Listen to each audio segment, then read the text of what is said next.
voltar a falar da investigação da morte do bebê de 6 meses em uma creche em Planaltina. Mas se sabe que a creche estava irregular, ou seja, não poderia estar aberta.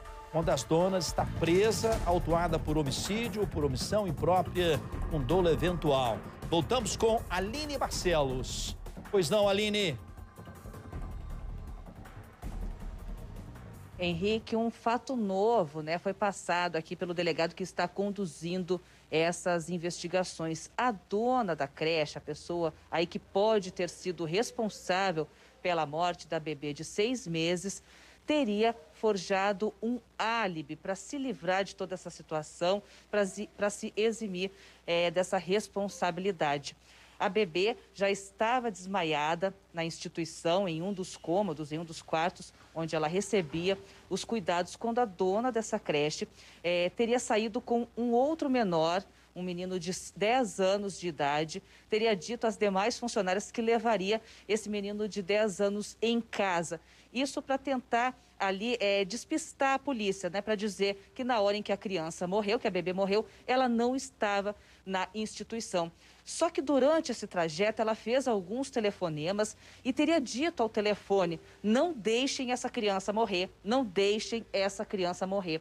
E essa criança de 10 anos que estava no carro, que estava no veículo, sendo transportada pela dona da creche, ouviu essa conversa e relatou tudo com detalhes para as monitoras que já prestaram esclarecimentos aqui na 31ª DP, que é onde eu estou nesse momento. Aqui ao meu lado, o delegado Veluziano de Castro, que está conduzindo, que está à frente dessas investigações.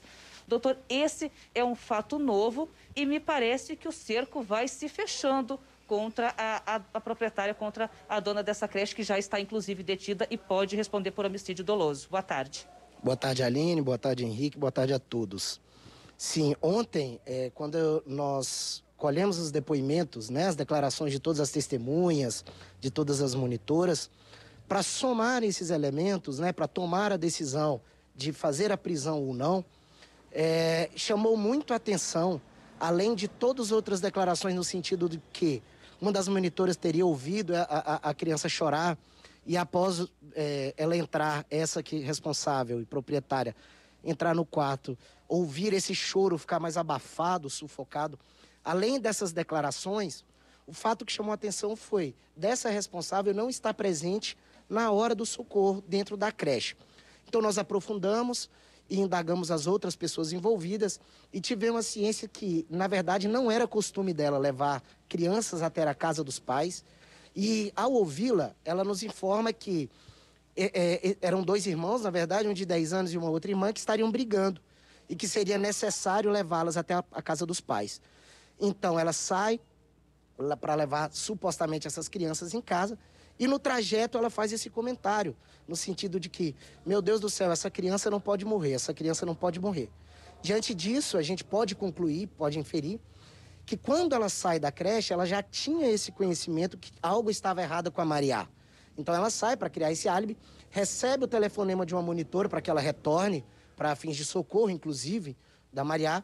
Então ela retorna para a creche, pede para que deixe nos fundos essa criança, a bebê, a Mariá, porque na frente da creche o pai da Mariá já estava lá para buscá-la e foi impedida de entrar e sem saber nada, sem ter conhecimento de nada que estava acontecendo. Então ela pede para ir aos fundos e enquanto a outra proprietária leva essa criança para ela no fundo. Então ali tem informações de que elas ainda demoraram, conversaram sobre o fato do que tinha acontecido, falaram que estava numa situação complicada e então ela socorre essa criança para o hospital. Quando ela chegou no hospital, a Mariá já estava morta, segundo a médica que recebeu no hospital de Planaltina. Tentaram fazer alguns procedimentos, dentre eles intubação, e durante nada foi possível, não teve êxito, porque ela já estava falecida. Então, somando esses fatos, as declarações e essa conduta praticada por essa responsável, nós tivemos a segurança e a convicção de que ela teria sim praticado um homicídio por omissão, porque ela devia agir naquele caso, ela devia e podia agir, não agiu, pelo contrário, saiu do local, deixando a criança de bruço, ali por um longo período durante a tarde, num quarto trancado. Então, nós tivemos a conclusão que ela praticou, sim, um homicídio por omissão com dolo eventual, porque ela assumiu o risco de produzir esse resultado morte, o que ocorreu de fato, infelizmente. Delegado, é o Henrique Chaves Delegado, aqui do estúdio, tudo nesse bem? Caso. Me desculpa, Aline. Olá, boa tarde, Henrique. Boa tarde, delegado. Muito obrigado pela sua presença aqui no nosso Balanço Geral. Delegado, essa senhora, então, em nenhum momento ajuda a investigação. Ao contrário, ela tenta criar dificuldades para a sua investigação e a investigação da sua equipe. Sim, Henrique. E por se tratar de um caso bem complexo, por quê? Porque nós não estamos, para tomar a decisão, nós não estamos diante de criminosos contumazes, que é o nosso costume, né? A nossa prática rotineira de investigação. Então, nós temos que nos apegar a detalhes, algumas questões que demonstrem para a gente que ela tinha essa conduta. E desde o início, a própria ciência do fato, a própria notificação da ocorrência foi feita pelo hospital. As responsáveis pela creche sequer compareceram à delegacia ou comunicaram o fato. Pelo contrário, no outro dia, na data de ontem, eles abriram a creche normalmente, 40 crianças ali, não informaram nada aos pais que tinha morrido uma criança lá dentro, como se nada tivesse acontecido. Então ela vem, as declarações por ela prestadas informalmente foi no sentido de que totalmente contrário ao que a gente já tinha. Então, somando todos esses fatos, nós tivemos a convicção de que ela estava tentando esconder o que tinha acontecido lá dentro. E que, por omissão dela, essa criança morreu, infelizmente. E, delegado, nesse confronto de detalhes, como o senhor diz, não é muito importante o depoimento das monitoras, não é? Eu quero saber do senhor se há um possível envolvimento de mais alguma pessoa nesse crime. Henrique, a investigação continua, né? Tem um inquérito instaurado, além do flagrante, do auto de prisão em flagrante dessa responsável, foi instaurado um outro inquérito policial para o prosseguimento das investigações, tanto em relação às condições de que se davam o funcionamento naquela creche, quanto da conduta praticada pela outra proprietária, ou talvez de uma terceira, que a gente não tem essa informação mas que provavelmente pode ter uma terceira pessoa vinculada não só ao fato criminoso, né, ao homicídio da Mariá, mas as condições em que essas crianças eram submetidas nessa creche. Que aqui a gente ressalta, não tinha alvará de funcionamento, né, funcionava de forma clandestina e irregular. Então nós vamos apurar todos esses detalhes de como se dava. E aí é importante ressaltar também que, inclusive, até para corroborar o nosso entendimento, que ontem, durante todo o procedimento aqui na delegacia, uma outra mãe compareceu, em que já tinha o filho, ficava nessa creche, e que esse filho dela teria sofrido talvez uns maus tratos naquele local pela responsável que se encontra presa. Então esse inquérito também tem o objetivo de apurar esse fato noticiado aqui ontem por essa mãe. A responsável se encontra presa, vai passar por audiência de custódia, pena aí de reclusão de 6 a 20 anos pelo homicídio. Agora, delegado, sem dúvida nenhuma, para fechar a sua investigação, o seu inquérito, o senhor precisa do laudo, não é? Do laudo da morte dessa criança. Esse laudo pode sair em 15, 20 dias? Qual é a sua expectativa aí? O laudo, o IML tem aí até 30 dias para fornecer esse laudo, né? Mas, como é de costume, pode ser que saiam antes. E esse laudo de exame cadavérico, ele é determinante para adequação, né? Para a gente ter a certeza de que, porque ainda há se há alguma dúvida nessa decisão, é se ela agiu, se ela sufocou essa criança ou se ela ficou dolosamente só na omissão.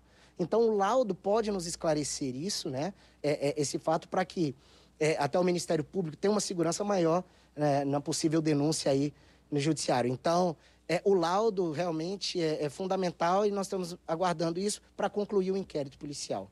Pois não, Aline Barcelos.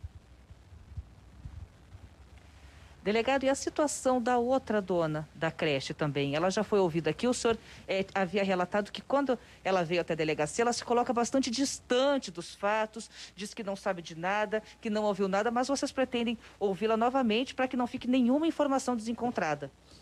Ontem ela foi ouvida, né, em termos de declarações nesse procedimento.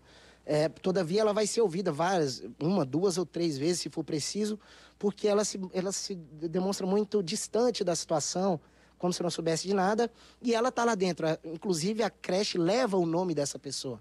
Então, nós temos que apurar a responsabilidade dela, seja omissiva, seja por ação de praticar ali, que até pelo valor que era cobrado, não fecha a conta em relação ao pagamento das funcionárias e alimentação. Talvez essas crianças não tinham uma alimentação adequada, não estavam sendo alimentadas. Então, toda essa conduta será apurada nesse inquérito, inclusive da segunda proprietária. Inclusive, essa questão da alimentação vai ser investigada junto com as condições insalubres ali do local, né, delegado? Porque um espaço de 13 metros quadrados para 40 crianças que não tinham espaço para dormir, que não tinham espaço para brincar, tudo isso vai ser investigado conjuntamente. Com certeza, e chamou muito a atenção esse fato, né? Os nossos investigadores, quando chegam ao local, se depara, porque estava funcionando normalmente, como eu disse antes, estava funcionando normalmente. Em um cômodo você tinha crianças dormindo em bebê conforto, você tinha uma criança um pouco maior cuidando de outra, porque ali não tinha um funcionário, né, um adequado. A gente sabe das condições sociais, infelizmente, né, precárias das pessoas que têm que deixar essas crianças lá, mas o mínimo que nós, enquanto órgãos de segurança e de um modo geral, né, de controle, é justamente não deixar acontecer. Porque era inevitável. A partir de quando a gente vê as imagens, o vídeo, nós conseguimos ver que era inevitável a ocorrência de algum resultado. Infelizmente, aconteceu essa tragédia da morte de um bebezinho de 6 meses de idade. Tá certo, delegado. A gente aguarda aqui, Henrique, a conclusão do inquérito. Diga. Antes de você encerrar, deixa eu aproveitar um pouquinho mais o delegado aqui, porque essa história realmente ganha repercussão nacional. Delegado, recebemos uma informação aqui, e essas crianças estavam nessa creche, que já podemos dizer, entre aspas, creche, né? Quando estava dormindo com as mãozinhas trancadas, fechadas, enroladas num pano, quer dizer, elas não tinham movimentação. Isso se confirma, delegado? Confirma sim, o Henrique. Inclusive a Mariá, quando foi localizada, quando foi pega pela outra monitora, ela estava numa espécie de saco para dormir, feito por essa responsável que se encontra presa. Então ela costurou um saquinho, como se fosse um saco de dormir, onde os braços da criança ficavam imobilizados para, na nossa visão, facilitar o trabalho, para que ela não tivesse tanta mobilidade enquanto estivesse dormindo. Então, ela foi localizada com essas circunstâncias. Quando a gente pede para ela nos fornecer esse saco, ela fala que não sabe onde está, que está lá dentro da creche, enfim. E por isso foi solicitada a perícia, foi feita perícia no local, né? Mas confirma, sim, que elas têm essa prática de colocar, talvez para facilitar o trabalho que ocasionou, no que ocasionou, né? A morte de uma criança. Mas nós temos, sim, essa informação se confirma. Agora, delegado, tudo errado nessa creche, entre aspas aí, e sem dúvida, após essa investigação policial, após essa tragédia que aconteceu lá, fica um chamamento às autoridades competentes para uma fiscalização maior nesse tipo de trabalho oferecido, né? E um trabalho tão importante, porque tem um efeito dominó nas famílias, né? O pai e a mãe muitas vezes se vê obrigado, né, delegado, a deixar aquela criança ali, porque senão ele não consegue trabalhar. Justamente. E aqui a gente usa até esse canal da imprensa justamente para que as mães, né, os pais, fiquem atentos ao comportamento da criança. Porque a criança é o nosso sinal, é onde dá o sinal de estar acontecendo algum maus tratos, algum crime ali no interior. Porque quando os pais deixam essa criança, e a gente pôde perceber isso ontem, durante a oitiva, as declarações dos pais da Mariá, é que ela não tinha conhecimento do que acontecia. Ela falou que as responsáveis mandavam foto da Mariá sendo alimentada por sopinha, por uma alimentação sólida. Quando, na verdade, isso era, um embuste. Por quê? Porque ontem mesmo ela não foi alimentada. Então, a gente acredita que ela manda essas imagens para gerar uma sensação, quando, na verdade, os pais deixam essas crianças nas creches, não sabem o que está acontecendo lá dentro. Então, a gente pede que fique atento ao comportamento da criança e, no primeiro sinal, procure o Conselho Tutelar, procure os órgãos de controle do Ministério Público e a própria Polícia Civil, no caso de suspeita de infração penal. Delegado, muito obrigado pela sua presença ao vivo aqui no nosso Balanço. Parabéns pelo seu trabalho, pelo trabalho da sua equipe, muito rápido, né? Exigiu uma rapidez e vocês conseguiram fazer isso. Muito obrigado.